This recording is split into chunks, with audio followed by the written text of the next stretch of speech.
इस कार्यक्रम के पुण्यार्चक है श्रीमान मोहनलाल जी गदिया, श्रीमती भंवरबाई पुत्रवधू, श्री पदमचंद गदिया, श्रीमती विमला पुत्र पुत्रवधू, श्री नरेश कुमार, श्रीमती राजुल पुत्र पुत्रवधू एवं समस्त गदिया परिवार भीलवाड़ा राजस्थान, श्रीमान त्रिलोक चंद जी गंगवाल, श्रीमती कांता, श्रीमान अशोक, श्रीमती शकुंतला पुत्र पुत्रवधू एवं समस्त गंगवाल परिवार भीलवाड़ा राजस्थान।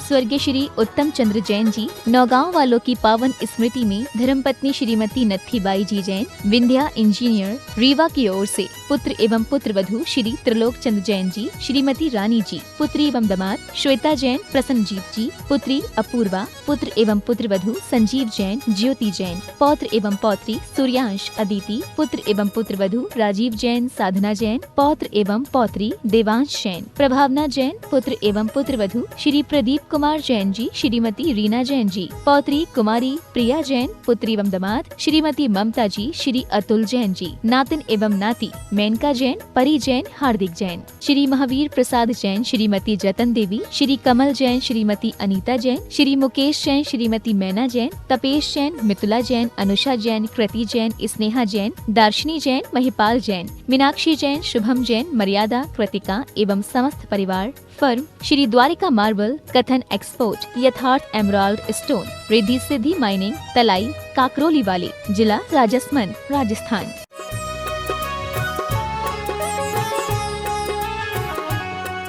जय श्री ओम नमः सिद्धेभ्यः, जय श्री ओम नमः सिद्धेभ्यः। सर्वमंगल मांगल्यं सर्वकल्याणकारकं प्रधानं सर्वधर्माणां जैनं जयतु शासनं, जैनं जयतु शासनं। पंच परमेष्टि भगवान के आचार्य श्री गुरुवर कुंद कुंद महाराज की, आचार्य श्री गुरुवर विद्यासागर महाराज की, पल पल स्मरणीय परम पूज्य जगत पूज्य निर्यापक श्रीमान मुनि पुंगव सुधा सागर जी महाराज की जय हो, मुनि संघ की जय हो। स्व सत्ता की पहचान एक बार जिस व्यक्ति को हो जाती है वह निर्भय हो जाता है। पूज्यवर कुंदकुंद भगवान ने सबसे पहले इसी बात पर जोर दिया, सत्य भय विप्रमुक्का। हम भयों से मुक्त नहीं हो पा रहे, भय ही दुख का कारण है, भय ही भावी दुखी होने का बीज है और भय ही हमारे अतीत की अपराधों की कहानी है। कोई व्यक्ति डर रहा है तो 3 काल बिगड़ रहे हैं। पहला काल बिगड़ रहा है कि उसने जरूर कोई अपराध किया है, तभी तो भयभीत है। निरपराधी कभी भयभीत होता ही नहीं है। कुंदकुंद भगवान ने श्री समय सार जी में एक ही बात कहा, क्यों डरते हो, क्यों डरते हो इन नरकों से, क्यों डरते हो इन दुर्गतियों से, क्यों डरते हो इन कर्मों से, क्यों डरते हो इस दुनिया की भयानक विभीषिका से। ये तुम्हारा कुछ भी नहीं बिगाड़ पाएंगे, बस तुम निरपराधी बने रहना, फिर किसी से डरने की जरूरत है ही नहीं। क्या करें, क्या करेंगे, कौन क्या कर लेगा। एक बार हमने पुलिस वाले से पूछा, भाई आप अपराधी को कैसे पकड़ते हो, कोई आपके पास अवधि ज्ञान है कि कोई आपके पास मंत्र है या कोई मशीन है। बहुत अच्छा उसने जवाब दिया, महाराज हम लोग कुछ नहीं, हम लोग चौराहों पर खड़े हो जाते हैं और देखते रहते हैं कौन हमें देख के डर रहा है। हम लोग जैसे दिखे उसने आजा बेटा आजा आजा, और जो निरपराधी होता है ना वो हमें धक्का मार के निकलता है। वो यही नहीं देखता कि पुलिस वाला खड़ा है, क्योंकि उसको डर है ही नहीं। फिर मैंने उस बात को अपने पूज्य समय सागर महाराज जी, समय सागर जो ग्रंथ है उससे तुलना की। मैंने कहा यही तो हमारे पूज्य वर कुंद कुंद स्वामी कह रहे हैं, निरपराधी को कोई डर नहीं होता। और हमारे मन में यदि किंचित मात्र भी भय है, कहीं ना कहीं से हमें अपराधी होने का संकेत दे रही है। कोई ना कोई अपराध हमसे हुआ है, कोई ना कोई भूल हुई है। कई बार तो ऐसा होता है, भय तो लगता है लेकिन भूल पता नहीं चलती है ना। कई बार ऐसा लगता है महाराज जी डर तो लग रहा है, तो बताओ भैया गलती क्या की? महाराज गलती तो नहीं की, वो पता भी नहीं मुझे। और वो झूठ नहीं बोल रहा है, सही बोल रहा है। ऐसा नहीं कि वो बनावटी बोल रहा हो, डर तो लग रहा है। तो गलती क्या की तुमने? गलती तो समझ में आई नहीं, मैंने गलती तो कुछ की नहीं है, कहीं ना कहीं से हो चुकी है। हमारे ज्ञान ने उसको धारणा का विषय नहीं बना पाए। अवग्रह की भी गलती होती है, दर्शन की भी गलती होती है, देखने मात्र से गलती होती है, भली तुम्हें स्मृति रहे या न रहे। मात्र देखा था तुमने, यही अपराध हो गया। क्या देख लिया था? जो दुनिया दिखाना नहीं चाहती थी वह देख लिया। सामने वाले की अनुमति नहीं थी कि तुम मुझे देखो, फिर भी हमारी आंख ने देख लिया। बोलो, सामने वाले को तुमने अनजाने में देखा, प्री प्लानिंग से नहीं देखा, आकस्मिक देखने में आया, लेकिन सामने वाला अपने को दिखाना नहीं चाहता तो तुमने अनायास, तुम्हारी आंख वहां उठ गई। बोलो वो दुखी होगा कि नहीं? वो तो घबरा जाएगा कि नहीं? इसने देख लिया, भले तुमने कुछ नहीं किया, तुमने अनदेखा कर दिया, तुम्हें मालूम ही नहीं कि मैंने कुछ देखा है। लेकिन सामने वाले को पता चल जाए कि इसने, तो वो तो घबराहट में चला ही जाएगा। अब वो अपराध तुम्हारे लिए लगेगा, तुमने देखा क्यों? मैंने प्लानिंग से थोड़ी देखा है, देखा तो है। मुझे तो ये भी पता नहीं कि वो क्या है। इस संबंध में एक छोटी सी कहानी है कि एक व्यक्ति जंगल में, उसके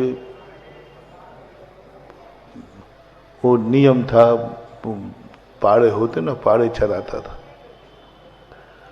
जंगल में उसको एक दिन गड़ा हुआ हंडा मिला, वो खोद रहा था। एक व्यक्ति का नियम था, किसी तांत्रिक ने उसे बता दिया था कि तू सुबह उठते ही चंदू पड़ा का दर्शन करना। चंदू पड़ा का दर्शन, चंदू पड़ा बोलते हैं, पूरा तो काला है लेकिन यहाँ पर सफेद वो बाल हो जाते ना, हाँ, उसको बोल रहे हो। तांत्रिक वालों उसको विशेष महत्व देते। तंत्र विद्या में ऐसे पाड़ों को विशेष स्थान मिलता है, क्योंकि प्रायः भैंस पाड़े सब काले ही, और वो चंद्रमा पे यहाँ पड़ जाए माथे पर, तो ऐसे चंदू पड़ा का विशेष वहाँ, तो तांत्रिक लोग इसके लिए खोजते, बहुत खोजते, उसकी कीमत बहुत होती है। उसको वो तांत्रिक लोगों को मिल जाए तो लाखों करोड़ों रुपया दे देते। क्योंकि उसका विशेष रूप से वो लोग प्रयोग करते हैं। किसी ने बता दिया भाई तो प्रतिदिन सुबह तेरे लिए फलानी तकलीफ है, चंदू पड़ा का दर्शन करना।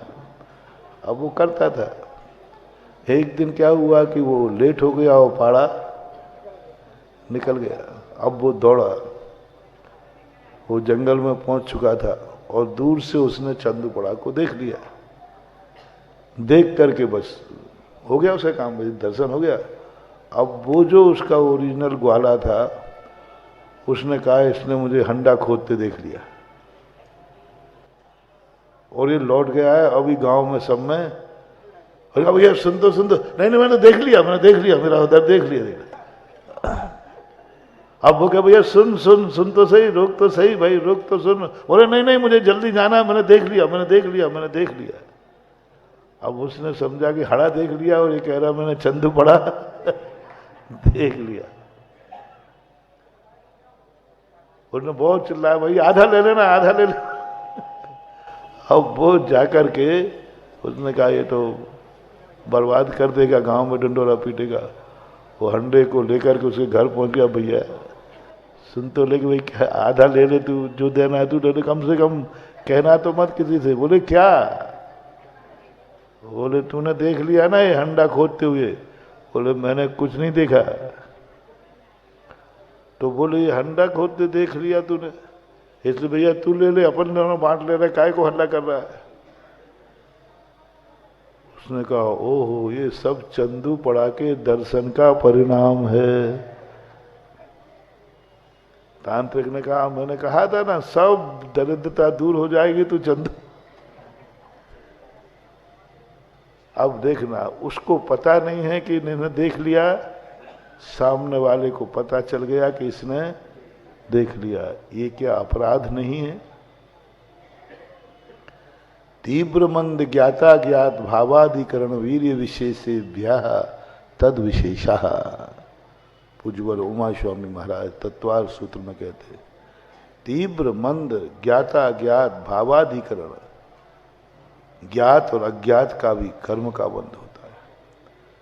हमें हमेशा इस बात का ध्यान रखना चाहिए कहीं मेरे अज्ञात कारण से तो कोई तकलीफ में तो नहीं हो रहा है। अज्ञात कारण से, ज्ञात से तो ठीक है, ज्ञात के तो अपन प्रयास करते ही हैं, कर रहे हैं, करना चाहिए। पर ये भी देखो कहीं मेरे कारण से सामने वाला दुखी तो नहीं हो रहा है।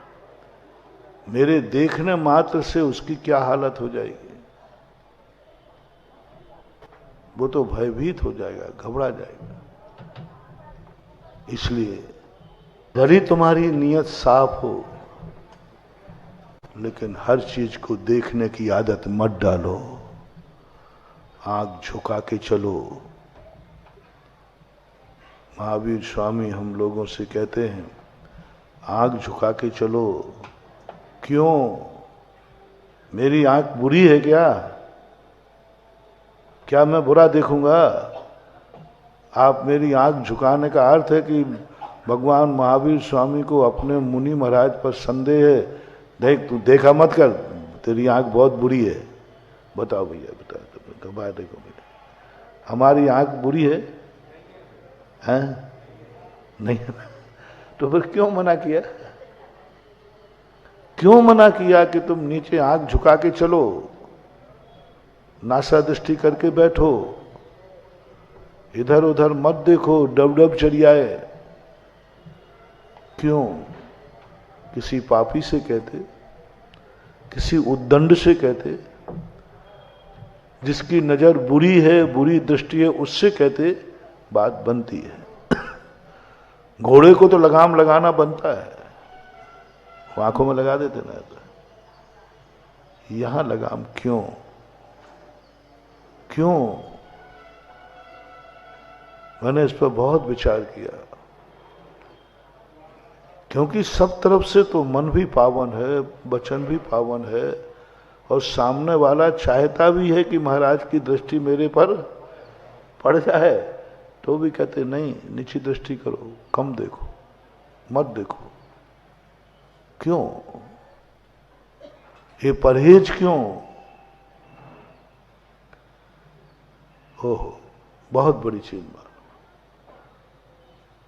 जैन दर्शन कहता है तुम्हारी दृष्टि पवित्र है, तुम पवित्र हो,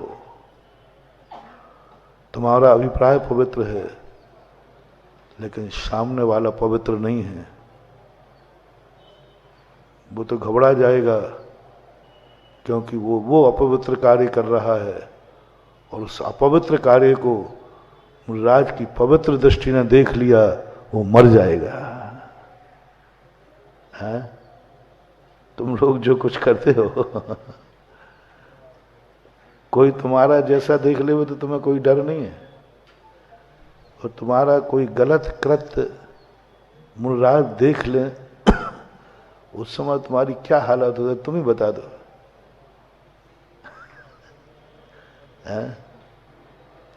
मान लीजिए तुम अपन कोई उदाहरण ले लेते हैं, कोई गलत चीज आप खा रहे हैं, XYZ, चाट के ठेले पे खड़े, इतना ही ले लो, बहुत अच्छा उदाहरण आ जाएगा, शायद सबको समझ में आ जाएगा, है ना। और आप खा रहे हैं और सब देख रहे हैं कि नहीं, पूरा बाजार, और महाराज ने और देख लिया बेटा तो, और भैया आज तो बड़ा गड़बड़ हो गया। उसी समय महाराज निकले और मैं चाट खा रहा था। अब देखो, भयभीत हो गए, तुम डर गए। महाराज जा रहे थे, गुटखा खा रहे थे, तो शराब पी रहे थे, अब वो व्यक्ति इतना डर गया, इतना डर गया, ओहो महाराज ने देख लिया आज तो, अब मैं मंदिर नहीं जाऊंगा। अब देखना अंतराय, देखना कितना बढ़ गया, अब मैं मंदिर नहीं जाऊंगा, अब महाराज से मैं आंख मिला ही नहीं सकता, अब तो भैया मामला ही गड़बड़, सब कुछ हो गया, क्योंकि आज मुझे महाराज ने देख लिया। महावीर ने कहा, भगवान ने, कि देख तेरी दृष्टि बुरी नहीं था, तेरा सब कुछ अच्छा था, लेकिन सामने वाला इतना बुरा था।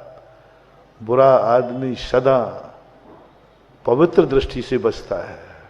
बुरे आदमी को बुरा आदमी देख ले तो कोई गम, लेकिन अच्छे बुरे आदमी कह रहा हूं, कौन से? अच्छा आदमी है लेकिन बुरा है, वो डरता है कि महाराज नहीं देख ले, मैं महाराज को मेरी बात पता ना चल जाए, मेरी बात, मेरी जानकारी महाराज के पास न पहुंच जाए। तो तुम क्यों जानकारी रख रहे हो? वो दुखी होगा तुम्हारे पास, उसको पता चलते ही। यदि मैं पूछ, हम लोग क्यों नहीं पूछते? क्योंकि हमें मालूम है, हम तुम्हारे संबंध में पूछेंगे किसी से, उसको पता चल गया कि महाराज जी को मेरी जानकारी हो गई, बोलो उसकी क्या दशा होगी। सोचो कभी ऐसा हो तो। तुमने क्यों पता किया? तुम्हें क्या पड़ी थी? तुमने क्यों जानकारी ली? देखो उसकी हालत क्या हो रही है। सारे जगत को पता था, तब तक उसको घबराहट नहीं थी। जब उसे पता चला, अच्छा महाराज जी को भी पता चल गया मेरी बात कि मैंने शराब पी है, व्यक्ति चुल्लू भर पानी डूबेगा। बहुत बार लोग यही सोचते हैं कि मैं एक पवित्र आत्मा की दृष्टि में न गिर जाऊं। गिरे हुआ तो मैं रहूंगा, लेकिन दृष्टि में न गिर जाऊं। कितना भी व्यक्ति पापी क्यों ना हो, उसका एक प्रयास रहता है, मैं अपने अच्छे लोगों की नजरों में, मैं भगवान की नजरों में न गिर जाऊं, गुरु की नजरों में न गिर जाऊं। पवित्र आत्मा, भले मैं पापी रहूं, दुनिया में नरक जाऊं तो चला जाऊं, लेकिन नजरों में नहीं गिर। इसलिए हमेशा महावीर ने कहा, नहीं देखो मत, नीचे देखो। सामने वाला नहीं चाहता कि आप मुझे देखें, इसलिए आप भाव बिल्कुल भी नहीं है, आपकी धारणा भी नहीं है, लेकिन आप देखना मत, ऐसा देखना मत। देखना, नहीं देखने का इतना बड़ा प्रभाव पड़ेगा कि सारा जगत तुम्हारे सामने इतना निर्भय हो जाएगा कि उसको कोई विकल्प ही नहीं आएगा। बोले ये दृष्टि नहीं। एक बहुत बड़े संत हुए, ग्रस्त संत थे, बिना नाम लिए बता रहा हूं। उनके पिताजी थे ग्रस्त अवस्था में, बेटा बचपन से ही बहुत शांत प्रवृत्ति का था। एक नदी किनारे, तालाब किनारे कुछ महिलाएं स्नान कर रही थीं अर्ध वस्त्रों में। जैसे ही वो पिताजी निकले, उनकी उम्र होगी 80 साल के लगभग की।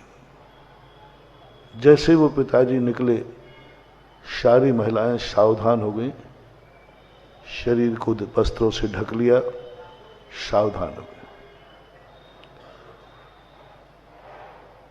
दूसरे दिन की घटना कि उनका बेटा आगे निकल रहा था। बेटा निकला, जो जवान था, प्रौढ़ था, वो सामने से बिल्कुल पास में से निकल गया। किसी महिला ने कोई हरकत नहीं की, किसी महिला ने कुछ भी, कोई ना तो भय हुआ, ना वस्त्रों को संभाला। जिस स्थिति में नहा रही थी वो नहाती रही और बिल्कुल सामने से यूं निकल गया। पिताजी को विकल्प आ गया कि मेरे जैसे बुढ़े को देख कर और ये मेरा ही बेटा जवान, इसको देखकर उन्होंने सब महिलाओं को बुलाया। बोले देवियों, रहस्य क्या है? ये मेरा बेटा है और मैं इसका बाप हूं। मेरी उम्र तुम इसकी उम्र में क्या अंतर? तुम मेरी पोतियों जैसी हो, तुम मेरी पोतियों जैसी हो, फिर भी तुमने मुझे देख करके ऐसा क्यों किया? बोले पिताजी, अब आपने पोती कहा है तो हम दादाजी कह देते हैं। आपको इतना तो पता हो ही है कि हम अब अव्यवस्थित वस्त्रों में नहा रहे थे और हमने वस्त्रों को व्यवस्थित किया, ये तो आपके ज्ञान में आया ना? बोले आया। आप अपने बेटे को बुलाइए। बोले बताइए, आप घाट पे कौन नहा रहा था? बोले मुझे तो यही पता नहीं कि वहां कोई नहा भी रहा था कि नहीं, मैं तो नीची दृष्टि करके जा रहा था। मैंने तो ना आजू देखा है ना बाजू देखा है। पुरुष नहा रहे कि महिलाएं नहा रही, वस्त्रों में है कि कैसे अव्यवस्थित में है, मुझे तो कुछ पता नहीं पिताजी। मैं तो नीची गर्दन करके भगवान की भक्ति करता हुआ अपनी भक्ति में चला जा रहा था। उन महिलाओं ने कहा, देखा पिताजी, दादाजी, इतना अंतर है। तुम्हें ये भी मालूम है कि यहां नहा रहा है कोई, तुम्हें ये भी मालूम है कि महिलाएं नहा रही हैं, तुम्हें ये भी मालूम है कि अव्यवस्थित वस्त्रों में नहा रही हैं, तुम्हें ये भी मालूम है कि हमने वस्त्र संभाल लिए हैं, और ये आपका बेटा है, इसको ये भी मालूम नहीं है कोई नहा भी रहा है कि इसको तो अपने लक्ष्य से मतलब है। क्या देखना है यहाँ पर? इसको क्या लेना देना है? हमारा रास्ता है, आगे का रास्ता देखो ना। इस कथानक को पढ़ करके हमें जैन दर्शन के महावीर स्वामी की वह नासा दृष्टि का चमत्कार समझ में आ गया। क्यों देखते हो? क्या पड़ी है? तुम बाजार में देखने के लिए निकले हो या रास्ता तय करने के लिए निकले हो? कहीं जाने के लिए निकले हो या बाजार घूमने के लिए निकले? सही बताओ। महावीर ने पूछा हमसे, तुम कहीं जाने को निकले हो या बाजार घूमने निकले हो? बाजार घूमने की अनुमति तो है नहीं, मंडी तक जाने की अनुमति जरूर है। तो मंडी तक जाना है तो मंडी जाने का रास्ता देखते जाओ, इधर उधर क्यों देख रहे हो? क्यों देखते हो? तुम्हें कोई परेशानी नहीं है, लेकिन तुम्हारे देखने से सामने वाले को परेशानी हुई कि नहीं? उनको लज्जित होना पड़ा कि नहीं? जो कुछ भी किया, तुम अपनी दृष्टि ऐसी बना लो कि सामने वाले को कोई परेशानी नहीं जाए, तुम सामने से निकल जाओ, उसको कोई फर्क नहीं पड़ता, क्योंकि वो इधर उधर देखते ही नहीं है। उसे मंजिल मालूम है, मुझे रास्ता मालूम है, बस रास्ता देखना ही जिसका लक्ष्य है, आजू बाजू से कोई मतलब ही नहीं। अज्ञात जैन दर्शन की सबसे बड़ी खोज, मैं उस बात पर चर्चा नहीं कर रहा हूं, बुरा मत देखो, उस पर उपदेश नहीं दे रहा हूं। बुरी नजर से मत देखो, बुरे भाव से मत देखो। आज महावीर स्वामी की उस दृष्टि पर बता रहा हूं, तो मत देखो। सारे विशेषण हटा दिए ना, बुरा मत देखो, नहीं वो नहीं कह रहा हूं, वो तो अपन सब जानते हैं। हर व्यक्ति कहता है भाई बुरा देखना चाहिए या नहीं, सबको मालूम नहीं देखना चाहिए। महावीर स्वामी कहते हैं अब ये बुरा मुरा शब्द हटाओ, देखो मत, देखो मत, नासा दृष्टि करो। क्यों? मेरी आंख पवित्र है, मैं 80 साल का बुढ़ा हूं, मैं सब तरफ से वयोवृद्ध हूं, सब तरफ से वयोवृद्ध हूं, मैं ज्ञानी हूं, तत्व ज्ञानी हूं, वीतरागी हूं, मेरे मन में कुछ भी फर्क नहीं पड़ सकता। महावीर ने कहा ये सब बहाने नहीं चलेंगे, तुम जो हो वो तुम हो, लेकिन जिसको तुम देख रहे हो वो वह नहीं है। उसकी स्थिति क्या होगी? उसको क्या मालूम तुम्हारा अंतरंग क्या है? इसलिए उन्होंने कहा नासा दृष्टि करो, यही तुम्हारी वीतरागता की पहचान है। यानी तुम्हारे देखने से सामने वाले को पीड़ा नहीं होना चाहिए, सामने वाला दुखी नहीं होना चाहिए। ये खोज पर जो जैन दर्शन ने किया, बहुत बड़ी सोच। अपन क्या कहते, उसको बुरा लग रहा है तो कह रहा मैं आंखें फोड़ लूंगा, आंखें फोड़ लूं क्या? हमारी तो आंख है, हम तो देखेंगे। आंखों में पट्टी बांध लूं क्या करूं? हाँ बांध लो, बांध लो। सामने वाले को तकलीफ है, क्योंकि सामने वाला गंदा है और वो भक्त है, ये और ले लीजिए। और सबसे ज्यादा खतरा भक्तों को है, सबसे ज्यादा खतरा किनको है? भक्तों को, कि महाराज ना देख ले। जो भक्त नहीं उसको तो खतरा ही नहीं, वो देख ले तो क्या करना पड़ा, क्या जाए। सबसे ज्यादा खतरा किनको है कि महाराज ना देख ले मैं, हाँ हो कहते जाओ क्योंकि वो भगत है ना, और जो महाराज को नहीं मानता होगा महाराज देख भी लेंगे तो अपना क्या फर्क पड़ता है। भक्त सबसे ज्यादा खतरनाक है, तुम्हारे देखने से भक्त काम पायमान हो जाएगा, किसी को मुंह नहीं दिखा पाएगा, मंदिर भी बंद हो जाएगा कि मेरी बात महाराज को वो भैयावती करने भी नहीं आए। अनजाने बन जाओ, मुझे कुछ पता नहीं है, मुझे कुछ पता नहीं। एक सच्चे गुरु का लक्षण कहा है, उनको सब मालूम है, लेकिन वो अपनी पूरी हरकत ऐसे करते हैं जैसे सामने वाले को पता चले कि महाराज को कुछ भी मालूम नहीं है। आप लोग मुझे ऐसी भोला भंडारी समझते हो और मेरे पास एक एक की कुंडली है, मेरे पास एक एक की कुंडली है, लेकिन तुम जब नमस्ते करते हो तो क्या मुस्कुरा के आशीर्वाद देता हो? तुम सोचते हो महाराज को कुछ पता नहीं है कि हमारे जेब में गुटखा रखा है कर लेते।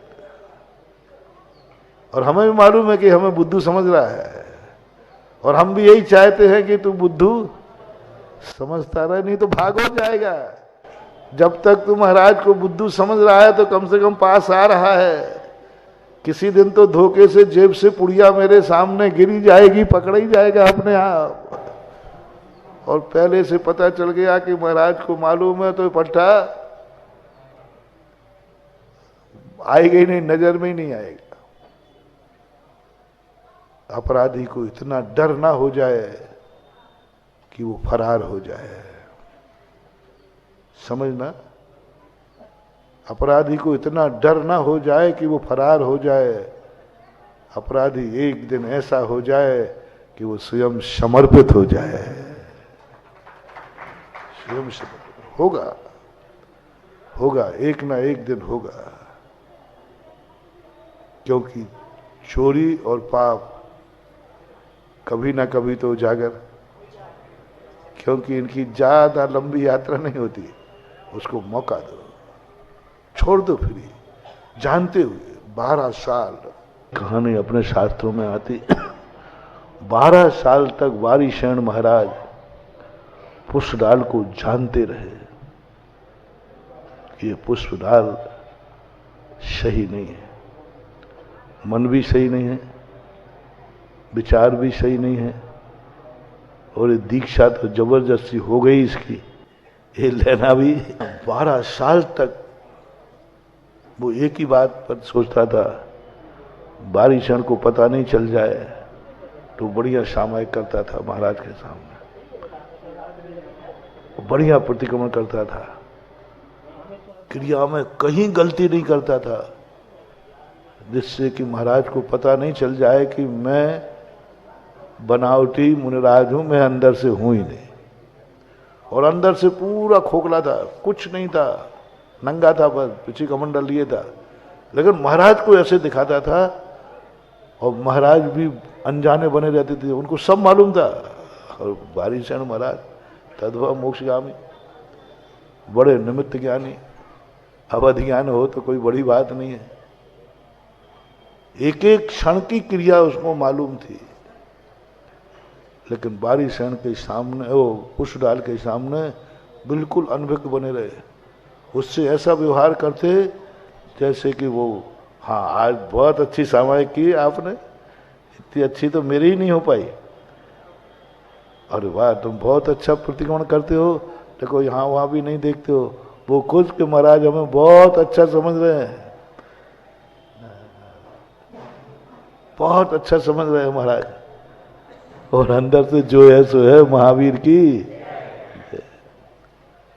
वो महाराज को बुद्धू समझ रहा है कि महाराज को कुछ पता नहीं है, और महाराज की पहचान है कि भक्त के सामने बुद्धू बने रहना उसके दोषों के संबंध में,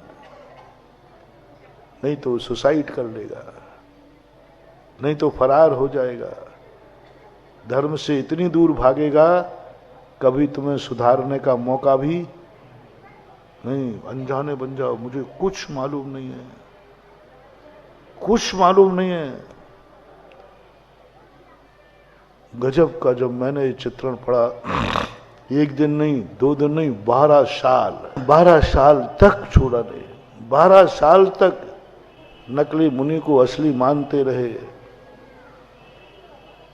और वो पुष्पडाल ये मानता रहा कि मेरे वारीशरण मित्र को मेरे संबंध में कुछ भी पता नहीं है, महाराज तो मुझे सब कुछ अच्छा मानते हैं। 12वें साल में जाकर कहा, महाराज थक गए कि देखो भाई अब तो बहुत ज्यादा हो गई है, मैं बुद्धू कब तक बना रहा हूं और इसी के लिए कब तक सुधार रहा हूं, को हमें भी तो अपना कल्याण। तब अंतिम शस्त्र अपनाने के लिए बोले अब क्या करें, ये तो मेरे में ढलने वाला है नहीं। बहुत समझा दिया, बहुत इनडायरेक्ट समझा दिया, लेकिन इसके परिणाम में अपने परिवार का मोह नहीं जा रहा है, परिवार के प्रति इसका मोह नहीं टूट रहा है। इसकी एक आंख की पत्नी एकाक्षी, उसके प्रति राग जाग रहा है। 12 साल के बाद उसने कहा ये मेरे में तो नहीं ढला, शायद एक बार मैं इस जैसा होके देखता हूं। तो पुष्पडाल से बारिश एक दिन सुबह उठ के कहते हैं, पुष्पडाल देख, तू मेरा शिष्य भी है और मेरा मित्र भी है, और तुझे मालूम है कि मैंने आज तक कभी कुछ छुपाया। लंगोटिया यार थे सब एक साथ, देख तू मुझे सब बताता है, कोई भी अंदर की बात हो सब बता देता है, और मैं भी तुझे बताता हूं। 12 साल से मैं एक बात छुपाए बैठा हूं, मैं, अब तू नहीं, तू 12 साल से मेरे से छुपा के बैठा, ये नहीं कहा, क्या कहा, मैं तुझसे 12 साल से छुपाए बैठा हूं। देख किसी से कहना मत, देख भाई तू कहना मत, मित्र है मेरा, ध्यान रखना। और सारी दुनिया का खुला चिट्ठा तुम्हारा किसके पास रहता है? दोस्तों के पास रहता है खुला चिट्ठा। देख 12 साल हो गए, देख पर बोल दे, पहले कहेगा तो नहीं किसी से, मुझे अपने घर की बहुत याद आती है। कौन बोले? अब वो उसने समझा ये तो सब मेरी जैसी इनकी हालत है। अब देख रहा उसमें मिल जाओ उसमें। मुझे अपने घर की बहुत याद आती है, मम्मी की भी याद आती है, और 32 रानियां थी उनकी भी याद आती है। और वो राजकुमार, मैं राजकुमार था, राजपाट की याद, मैं तो फंस गया मुनि बन करके। 12 साल हो गए मुझे घुटते घुटते, मैंने तुझे बताई नहीं।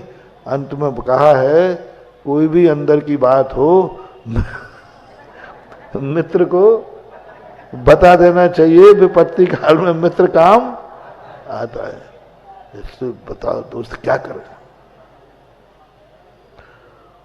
पूरी नकल जितनी उसको यादें थी जो सब ऐसे के जैसे बिल्कुल एक से ही हों। अरे ये तो सब मेरी बातें हैं, यही तो मेरी दशा है, यही तो मेरी दशा है। उसने कहा तुम्हारे मन में ये भाव?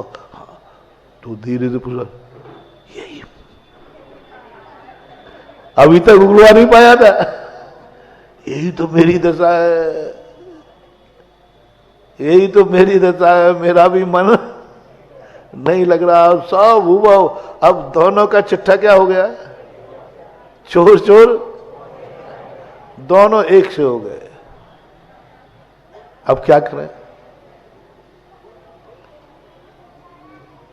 अब क्या करें? बोले देख भाई, तेरे घर तो मैं पहले जाऊंगा नहीं, तू ऐसा कर, तू मुझे अपने मेरे घर छोड़ता हुआ चला जा, और मैं भी, तेरा काम भी हो जाए। अपन अभी तीसरे को तो कुछ पता है ही नहीं, अपन दोनों ही को पता है, चलते हैं। उधर बारीशरण ने किसी के द्वारा समाचार भेज दिए, महारानी चेलना। बारीशरण भगवान महावीर स्वामी की मौसी के बेटे थे। महारानी चेलना कौन थी? मौसी थी, और बारीशरण उनके पुत्र थे।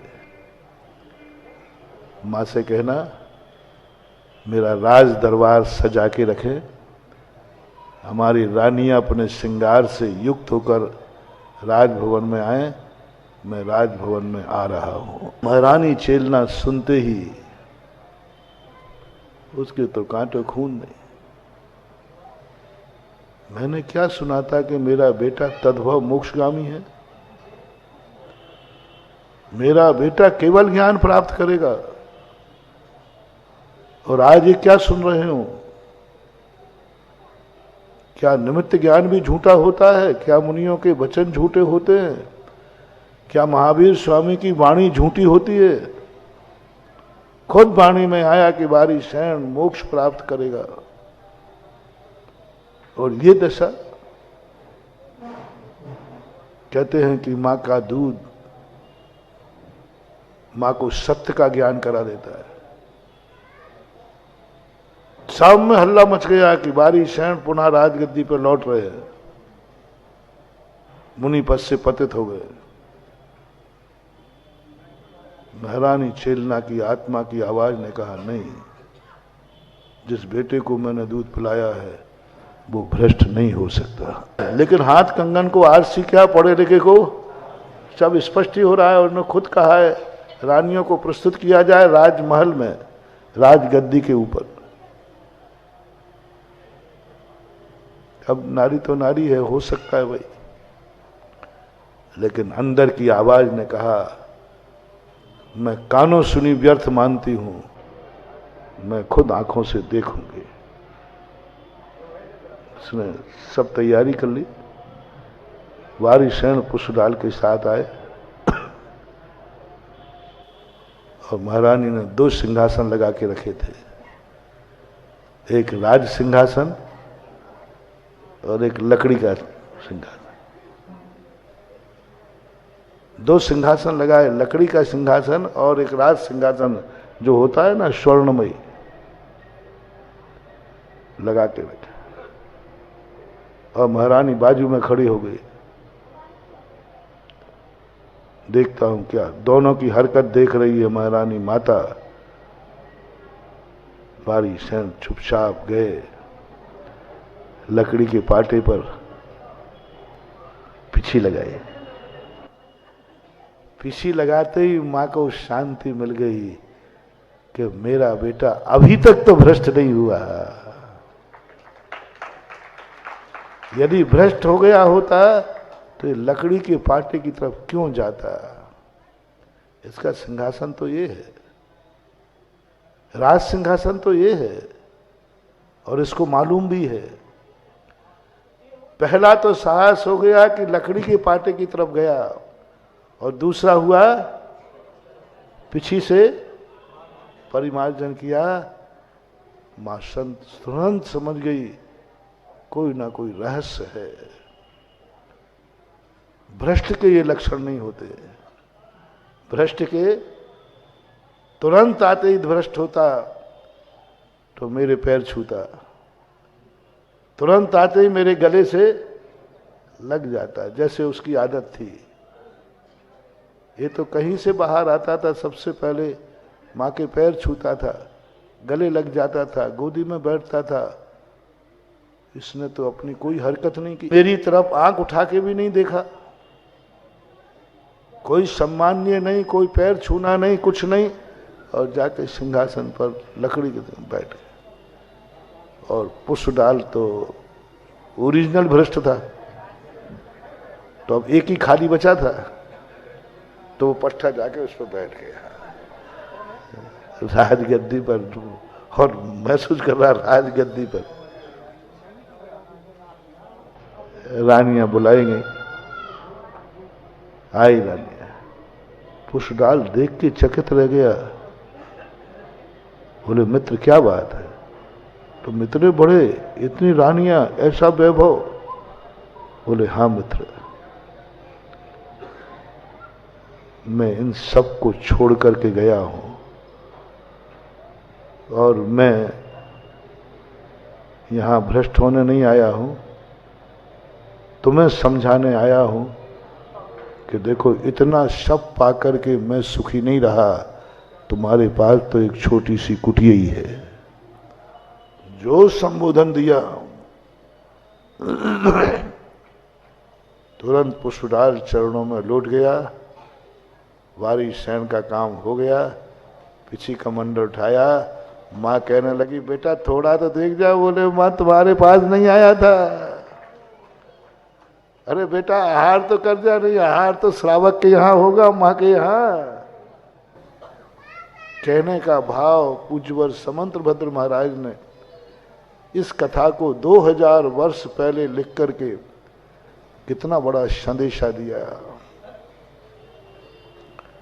कि तुम अपनी दृष्टि को इतने अनभिज्ञ बन जाओ दुनिया के पापों से और पापियों से। हमें कुछ बोलो, हमें कुछ पता नहीं, सब पता है। जैसे जैसे ज्ञान बढ़ता गया वैसे वैसे महावीर मौन होते गए। अधजल गगड़ी, थोता चना, बाजे घना। थोता थोता गुना, गुना चना क्या होता है? बसता बहुत है। थोता चना, बाजे घना। और जो बादल ज्यादा गरजते हैं ना वे, ऐसा कहते हैं, मुहावरा है ना, जो बरसते हैं वो, और जो चुपचाप बादल होते हैं वो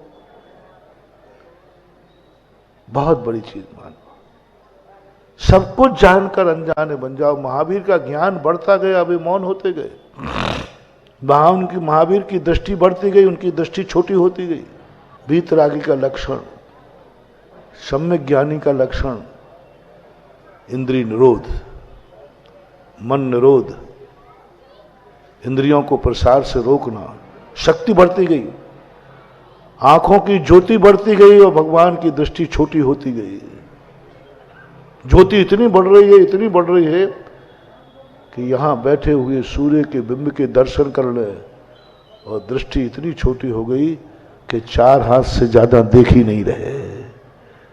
देख कितना सकते हैं और देख कितना रहे हैं? और तुम्हारे हार और बता दो। देख सकते हो 4 हाथ, और देखने के लिए 4 हाथ तो दिख नहीं रहा और 100 हाथ देखने की चेष्टा कर रहा है। और उनको 100 हाथ दिख रहा है, लेकिन वे दृष्टि छोटी होती गई। जैसे महावीर की आंखों में ज्योति बढ़ती गई, उनकी दृष्टि छोटी होती गई। जितना ज्ञान बढ़ता गया वे मौन होते गए। हमारा ज्ञान बढ़ता है, हम चुप नहीं बैठते, बोलते रहते, बोलते रहते, बोलते रहते, बिना काम के बोलते रहते। जैसे पंकज बोलता रहता है, इसका बोलते ही रहता है, बोलते ही रहता है। कोई कुछ कर रहा हो तो कह रहा है हाँ ये करो, अरे वो तो कर ही रहा है भाई, क्यों कह रहा है करो। 1 मिनट चुप बैठ जाए तो मुझे बहुत कठिन है।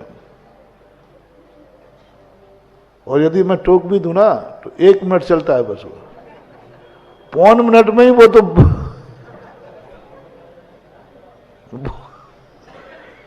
और महावीर स्वामी का ज्ञान बढ़ता गया। दीक्षा के पहले 3 ज्ञान थे उनके पास, 3 ज्ञान थे, मति ज्ञान, शुद्ध ज्ञान और दीक्षा लेती 4 ज्ञान हो गए। 4 ज्ञान होते ही मौन हो गए। बोले अब नहीं बोलूंगा। क्यों? बोले मुझे दूसरों के मन की बात पता चलने लगी है, अब नहीं बोलूंगा। अवधि ज्ञान तक बोले, लेकिन अवधि ज्ञान लगाया नहीं। तीर्थंकरों के पूरे जीवन काल में अवधि ज्ञान होता है, लेकिन वे अवधि ज्ञान बहुत कम लगाते, बहुत कम प्रसंगों में लगाते ही नहीं। वो कहते नहीं, अवधि ज्ञान वो खतरनाक चीज है जो दुनिया नहीं बताना चाहती, वो भी मैं जान जाऊंगा। और किसी को पता चल गया कि मेरा घड़ा हुआ हड़ा इनको तो मालूम है। मना परे ज्ञान होते ही तीर्थंकर घबरा गए। मुझे ये खतरनाक ज्ञान प्राप्त हुआ है। क्या खतरनाक? कि मैं दूसरे के मन की बात जान सकता हूं। उनका ये तो खतरा हो गया। दूसरे की मन की बात को जानना बहुत बड़ा अपराध है महानुभाव। क्योंकि कोई भी व्यक्ति संसार में ऐसा नहीं है जो अपने मन की बात उजागर करना चाहे। बोलो भाई, आप लोग बोलो। मैं एक यहां मशीन लगा रहा हूं जिसमें किसके किसके मन में क्या क्या है वो सब आ जाएगा। उस मशीन के पास कौन आना चाहेगा बोलो?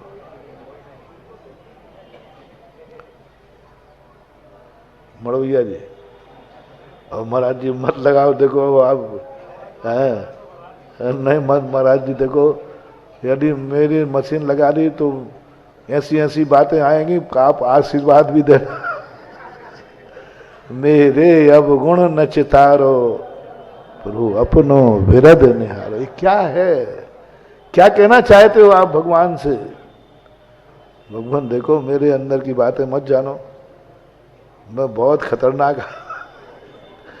आपको पता चलते ही आप आशीर्वाद तो दूर है, पास भी भटकने नहीं दोगे। कोई नहीं चाहता, बेटा भी नहीं चाहता कि मेरे मन की बात मेरी माँ को भी पता चले, माँ को भी पता चले।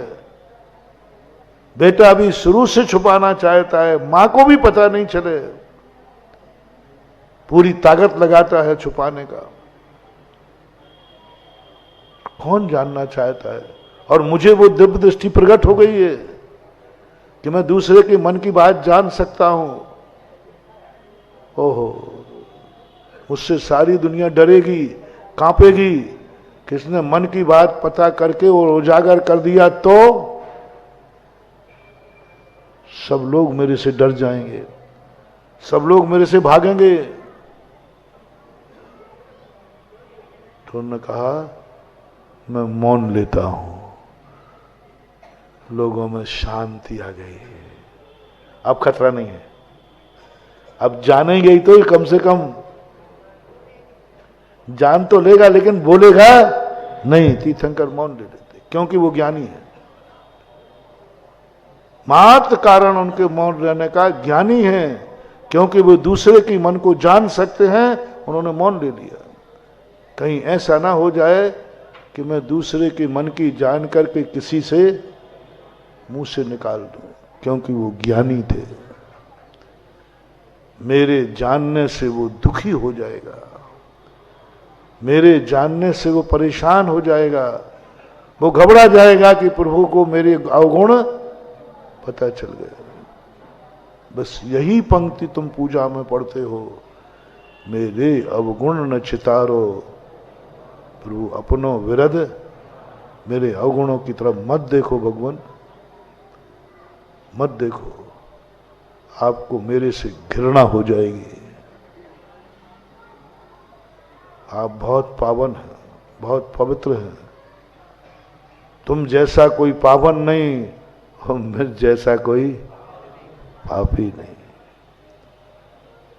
तुम जैसा कौन होगा पावन और मेरे जैसा पापी और कौन होगा?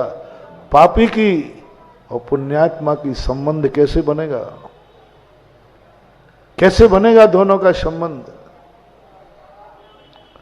और मुझे संबंध बनाना है, इसलिए प्रभु मेरी विनती है, मेरे अवगुण, बस मेरे अवगुण देखना बंद करो, अपनो विरध। आपका स्वरूप है पापियों का उद्धार करना, तो आप तो मेरा उद्धार कीजिए।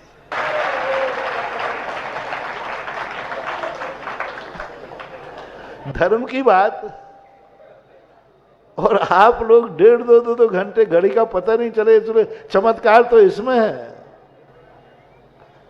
चमत्कार मेरे में नहीं है, चमत्कार वक्ता बोल रहा है, ये चमत्कार नहीं है। श्रोता सुन रहा है, ये चमत्कार है। बाकी वक्ता तो सुनने में 1.5 घंटे तक सवा पता नहीं चले, घड़ी पता नहीं चले। तो मैं 1.5 घंटे प्रवचन दे रहा हूं, तब भी अभी मेरे भक्त श्रद्धालु तृप्त नहीं हुए हैं। तो मैं इनको तृप्त करने में लगूं कि किसी को बर्बाद करने के वचन बोलूं? नहीं, महावीर कहते स्मरण, बस वचन सिद्धि हो जाएगी तुझे। बस एक ही बात बोलना है, मैं दूसरे के अहितकारी वचन बोल सकता हूं। ज्ञान में है नहीं, यदि दूसरे का हमारे द्वारा हित होता है तो मैं झूठ बोलने को भी तैयार हूं।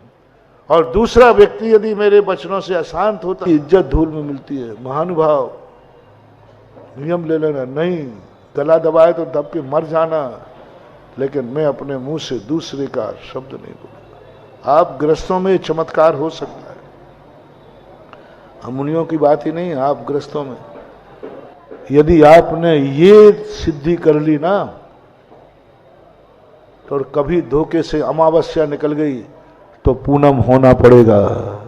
सुनाया था संस्मरण जयपुर का, दीवान जी का एक ही बात था, मैं अपने मुंह से विनाशकारी बात नहीं, किसी को दुखी नहीं करूंगा, किसी की जिंदगी खराब नहीं करूंगा। बस इसका परिणाम निकला कि एक दिन उन्होंने, राजा ने पूछा कौन सी तिथि है साहब, बोले पूनम, पंचांग में थी अमावस्या। सब ने तहलका मचा दिया, प्रेस्टेज पार्ट बन गई। दीवान जी झूठ बोलते हैं, राजा ने बना लिया, दीवान जी आपके भरोसे हो जाए तो हमारा तो कल्याण ही हो गया। अमावस्या को पूनम बता दिया, पूनम सुबह, अमावस्या सुबह। तुरंत कहा कि नहीं, मैंने आज तक कभी झूठ बोला नहीं है और ये झूठ बोल गया। शाम को निर्णय हुआ, बड़ी चौपड़ पर सभा लगी कि देखें अमावस्या है कि पूनम है, सारे पंचांग झूठे हो गए। अमावस्या के दिन चंद्रमा निकल आया और पूनम हो गई। गृहस्थ की बात कर रहा हूं, मात इतना सा नियम किया है, बहुत बड़ी ताकत है महान बात। तुम अपने पास जो है, जो नहीं है उसकी ताकत नहीं बता रहा हूं मैं, जो तुम्हारे पास है उसको अपनाओ। कल से और आज का प्रवचन यही था, जो है। हम भक्त हैं, हम भक्ति के चमत्कार दिखाएं। हम श्रावक हैं, श्रावक के चमत्कार दिखाएं। हम मुनि महाराज हैं, हम मुनि महाराज के चमत्कार दिखाएं। हमारे पास नमोकार मंत्र है, नमोकार मंत्र का चमत्कार दिखाएं। हमारे पास अभिनंदन नाथ भगवान है, हम इनका चमत्कार दिखाएं। हमारे पास सभी 28 से 5 फरी पंच कल्याणक है, सारे जगत को दिखाएं चमत्कार। हम क्यों चाहते हैं कि विदेश क्षेत्र में कौन से पंचकर्णाक होते हैं? अरे जो हमारा पंचकर्णाक है ये किसी से नहीं है, हम इसी अर्घ में दिखाएंगे चमत्कार। हम इन्हीं भगवान को बनाने में दिखाएंगे चमत्कार। और भगवान से भी कहेंगे, भगवान आप में भगवान बनने की ताकत है, लेकिन भगवान बनाने की ताकत नहीं बहू। आप में भगवान बनने की ताकत है, लेकिन भगवान बनाने की ताकत नहीं है। वो किसमें है बोलो? मेरे में भगवान बनाने की ताकत है, अब तुम भी कम नहीं हो। बोलो महाराज आप में भगवान बनाने की ताकत है, लेकिन मूर्ति बनाने की नहीं, मंदिर बनाने की नहीं। और मंदिर नहीं होगा, मूर्ति नहीं होगा तो हम क्या खाक भगवान बनाएंगे? महाराज कितना भी कर लो, मूर्ति कौन बनाएगा? मंदिर कौन बनाएगा? बस तो हम किसी से महावीर भगवान है की। इस कार्यक्रम के पुण्यार्चक थे श्रीमान मोहनलाल जी गदिया, श्रीमती भंवरबाई पुत्रवधू, श्री पदमचंद गदिया, श्रीमती विमला पुत्र पुत्रवधू, श्री नरेश कुमार, श्रीमती राजुल पुत्र पुत्रवधू एवं समस्त गदिया परिवार भीलवाड़ा राजस्थान, श्रीमान त्रिलोक चंद जी गंगवाल, श्रीमती कांता, श्रीमान अशोक, श्रीमती शकुंतला पुत्र पुत्रवधू एवं समस्त गंगवाल परिवार भीलवाड़ा राजस्थान। स्वर्गीय श्री उत्तम चंद्र जैन जी नौगांव वालों की पावन स्मृति में धर्मपत्नी श्रीमती नत्थीबाई जी जैन, विंध्या इंजीनियर, रीवा की ओर से पुत्र एवं पुत्रवधू श्री त्रिलोक चंद जैन जी, श्रीमती रानी जी, पुत्री एवं दामाद श्वेता जैन, प्रसन्नजीत जी, पुत्री अपूर्वा, पुत्र एवं पुत्रवधू संजीव जैन, ज्योति जैन, पौत्र एवं पौत्री सूर्यांश अदिति, पुत्र एवं पुत्रवधू राजीव जैन, साधना जैन, पौत्र एवं पौत्री देवांश जैन, प्रभावना जैन, पुत्र एवं पुत्रवधू श्री प्रदीप कुमार जैन जी, श्रीमती रीना जैन जी, पौत्री कुमारी प्रिया जैन, पुत्री एवं दामाद श्रीमती ममता जी, श्री अतुल जैन जी, नातिन एवं नाती मेनका जैन, परी जैन, हार्दिक जैन, श्री महावीर प्रसाद जैन, श्रीमती जतन देवी, श्री कमल जैन, श्रीमती अनीता जैन, श्री मुकेश जैन, श्रीमती मैना जैन, तपेश जैन, मितुला जैन, अनुषा जैन, कृति जैन, स्नेहा जैन, दार्शनी जैन, महिपाल जैन, मीनाक्षी जैन, शुभम जैन, मर्यादा, कृतिका एवं समस्त परिवार। फर्म श्री द्वारिका मार्बल, कथन एक्सपोर्ट, यथार्थ emerald stone, Riddhi Siddhi mining, तलाई, काकरोली वाली, जिला राजसमंद, राजस्थान।